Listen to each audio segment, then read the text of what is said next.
Welcome back to your daily bedtime story. Tonight's story is Yebo, Jamela by Nikki Daly. Published by Tafelberg.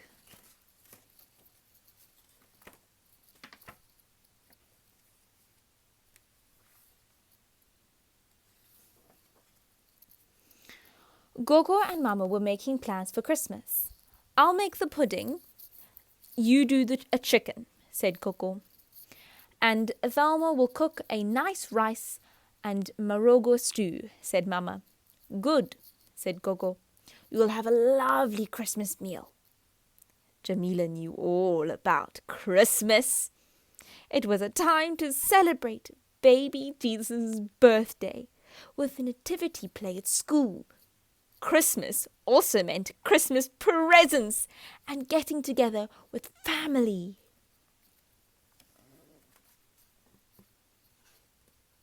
When Gogo left, Mama said, "Jamela, come, let's go to Mrs. Zeeby and buy one of her young chickens. If we feed it well, it'll be nice and fat for Christmas." Mama let Jamela choose the chicken, a nice red one. Mrs. Zeeby gave them a bag of mealies. "We can call her Christmas," said Jamela. Mama laughed. "That's a good name for a Christmas chicken, Jamela." When they got home, Mama showed Jamela how much water and mealies the chicken would need every day. "See if she will eat out of your hand," suggested Mama. Nervously, Jamela held out a handful of yellow mealies. "Look, Mama, she's eating," squealed Jamela. "Now it's time to feed my own chick," said Mama, smiling. Before she went to bed, Jamela asked, "How long until Christmas, Mama?" "When our chicken is nice and fat, then it'll be Christmas," replied Mama. Every morning before school, Jamela gave Christmas food and water. If there was time, she let Christmas sit on her lap and hand-feed her mealies. That bird just loved to eat. Mama scooped up the chicken droppings, which she used as fertilizer to feed her marrows.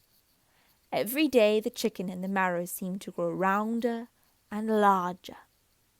Whenever Gogo visited, she asked, "How is our Christmas meal doing?"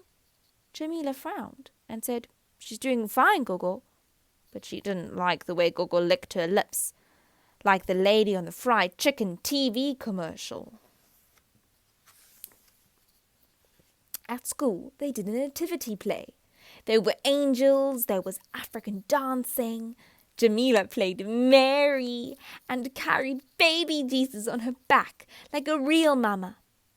Vuyo was a very handsome Joseph in his Basutu hat and blanket. Tabo, Elliot, and Zingisa were splendid wise men in their Madiba shirts. They sang "Away in a Manger" and other Christmas songs to the sound of marimbas and drums. Everyone clapped and sang along. When Jamela and Mama got home, Jamela made a manger for Christmas. "It's a lovely manger, but I hope you're not growing too fond of that chicken," said Mama. "No, Mama," sang Jamela as she ran outside calling, "Christmas! Chick, chick! Come here and see what I've made for you." Mama was worried when she saw how happy Jamela and the big fat chicken looked, sitting side by side. Just how would she get the chicken away from Jamela and into a pot? The day before Christmas, Mrs. Zeeby came round. "Jamela, please go and see how Thelma is getting on with the rice and the marigold," said Mama. Jamela looked at Mrs. Zeeby's big hands as they rubbed against her apron. They looked ready for serious business. "Stop staring and go now, Jamela," said Mama. Jamela knew it was bad manners to argue with grown-ups, but she didn't like the look of things. "Okay, Mama," said Jamela, and set off to Thelma's house. with Christmas in her arms. Christmas flapped and squawked. She almost flew out of Jamila's arms. "Do you want to sell that chicken?" called a lady who was cooking chicken legs for her customers. Jamela shook her head, "Hi!" and hurried along. "Toot toot!" a taxi hooted. Startled, Jamela jumped and let go of Christmas. Laughter filled the taxi rank as the chicken scrambled between legs and disappeared into the crowd. "Christmas! Chick, chick!" wailed Jamela, but Christmas was nowhere to be seen. Gone. Jamela walked slowly home. At the end of the road, she saw Mama and Mrs. Zeeby running towards her. Mama looked worried. Mrs. Zeeby looked cross. How Jamela wished she could have grown wings and flown over their heads, down the road and far, far away. "Where is the chicken?" panted Mrs. Zeeby. Jamela flapped her arms weakly. "Gone," she said. "Oh, Jamela," sighed Mama. Jamela looked sorry, but inside she was smiling. Wherever Christmas was, she was not in anyone's pot. Mama took Jamela firmly by the hand and they walked home. When they passed Archie, Mama greeted him. "Mola, Archie, have you seen our chicken?" "Hi, Kona," replied Archie. "But if I do, I'll tell it that you ladies are looking for it." Down the road, old Greasy Hands was revving up a car. "Mola, Greasy Hands," shouted Mama over the noise. "Have you seen our chicken?" "What?" shouted Greasy Hands. Just then, a taxi skidded to a stop. The passengers shouted, "Boomer, out you go!" The taxi door opened, and out jumped a plump red chicken. Christmas flapped out her feathers, then took off over the pavement and into Mrs. Styles' hairdressing salon. "Quick, quick!" shouted Mama. Inside the salon, Christmas was running wild over the counters and half-braided ladies. Hair dryers, shampoos, combs, braids, and beads went flying. Mama grabbed a basket and cornered Christmas. "Viva!" shouted the ladies when Mama managed to throw the basket over the frantic chicken. Mrs. Zeeby thrust her hands under the basket and pulled out Christmas. "From the basket to the pot," she hollered. "Oh, Mama, Mama, please don't let Mrs. Zeeby hurt Christmas," cried Jamela. "A chicken is a chicken," snapped Mrs. Zeeby.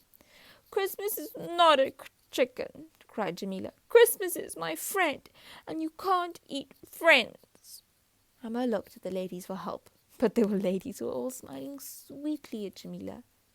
"You can't eat friends," echoed the ladies. "Aye, nonsense," scolded Mrs. Zeeby.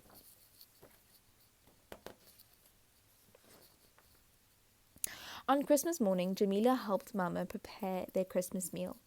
The rich chicken fertilizer had given the marrow soft, succulent flesh. Jamela scooped out the pipes and put them aside.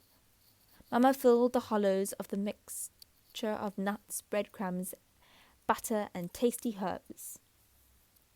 By the time Gogo and the other family members arrived, mouth-watering smells filled the kitchen. Gogo sniffed and asked, "What's smelling so good?" "It's a surprise, Gogo," Jamela said. After everyone had exchanged presents, Mama invited the family to the table and served the food. Steam danced around Telma's rice and Marogo stew. Mama took the lid off the delicious-smelling baked marrow. Jamela could see Gogo's eyes searching for the chicken, but Gogo didn't see anything. Everyone was happy to be enjoying a Christmas Day meal together. After the pudding, Gogo rubbed her tummy. Then, looking at Mama, she says, "Whoa, that was better than a 5-star hotel. But Sisi, where is the chicken?" Jamila jumped up from the table. "I'll show you, Gogo," she said. Grabbing Gogo's hand, she led her out into the yard, where Christmas was enjoying a tasty feast of marrow pips. "Look, Gogo, here's the chicken," said Jamila. "Mama has given her to me for a Christmas present. Her name is Christmas."